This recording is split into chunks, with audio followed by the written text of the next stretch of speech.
So about more details about Trump's visit to South Korea, let's talk to our correspondent Jack Barton in Seoul and AP senior video journalist Rafael Wilbur in Pyongyang. Let me start with you, Jack. How did the meeting between President Trump and Moon go?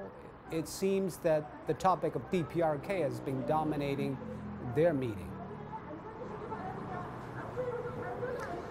Yeah, well, everyone was expecting this would be one of the toughest stops for US President Donald Trump on his 12-day tour of Asia.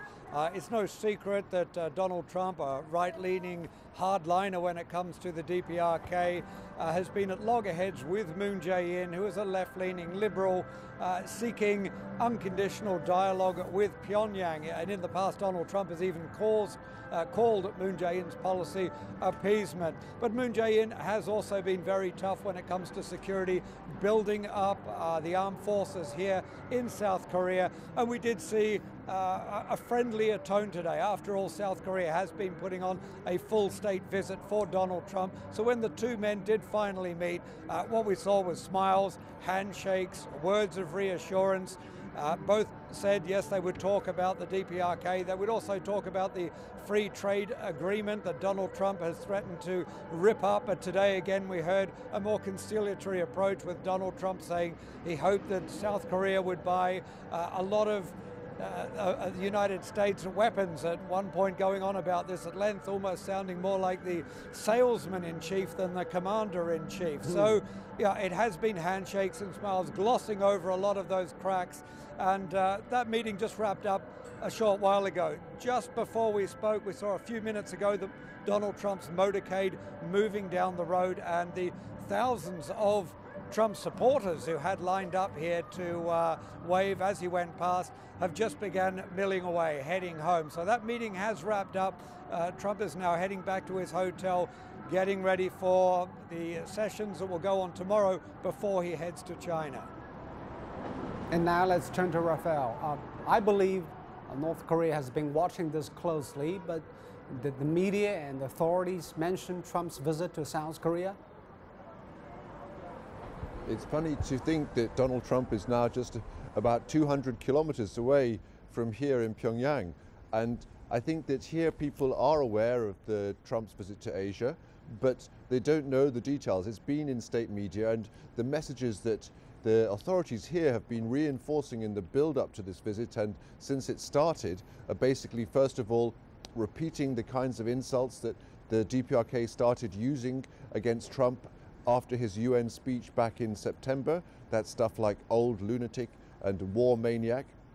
And also emphasizing that the DPRK feels it cannot change its policy of building up its nuclear weapons and missile as a form of defense until the US drops its hostile policy.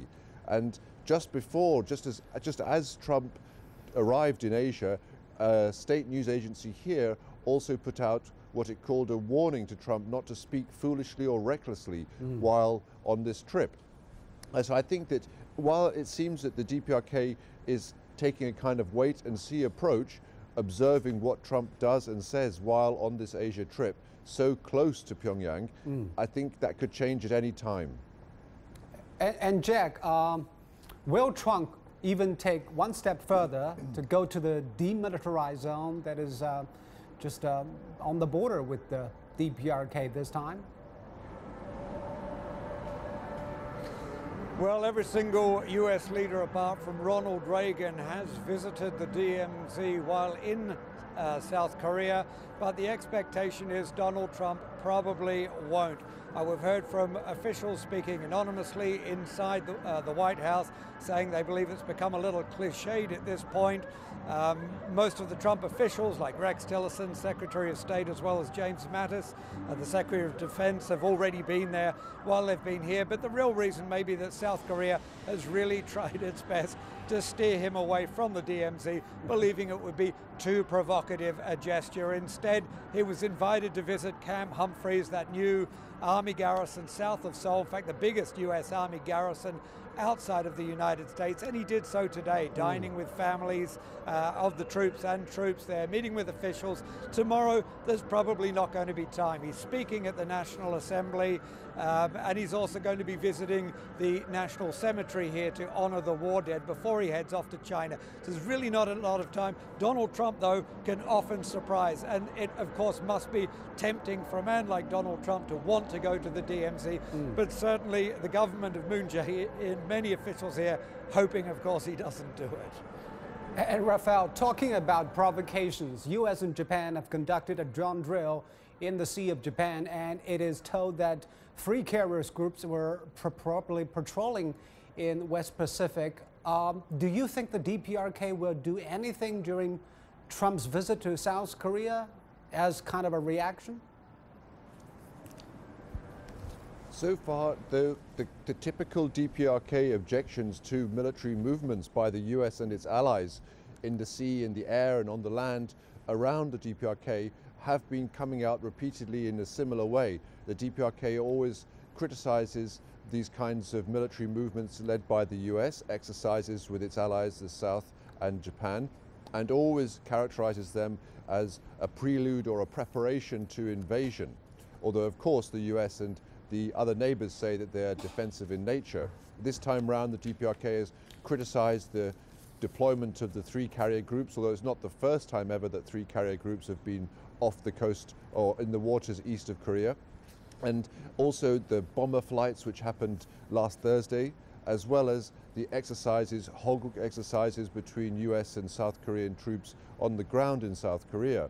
But I think that in terms of taking any action, up till now it seems that the DPRK is more wait and see, and that could change at any time. An interesting thing which was recently pointed out by a researcher at a US institution, the James Martin Center for Non-Proliferation Studies, was that he looked at the past 5 years and notes that really there's a pattern where you can see that over the past 5 years, although the DPRK has done more than 100 missile tests of longer range missiles, if you look at it quarter by quarter, in the 4th quarter of each of the past 5 years, those have been much, much less than in the first 3 quarters of the year. So it could well be that the DPRK has other priorities at the moment. However, the DPRK has up till now made very clear that it is determined to stay on its path of developing its nuclear and missile programs. So we can certainly expect to see more of that anytime soon, whether it could be not only a missile launch, but the other kinds of demonstrations of progress that we've seen over the past couple of years, new rocket engine tests or demonstrations of the parts that are so important to make up the nose cone of a missile to carry a nuclear warhead, those things which stop short of actually firing a missile or testing a nuclear device. Any of these things could come out at any moment if the DPRK feels it needs to make a point. But so far it seems to be in a kind of wait and see position, looking at what Trump says and does while he's in the region. Both sides are obviously watching. Thank you so much, Rafael, and thank you, Jack, for your reportings from Seoul and Pyongyang.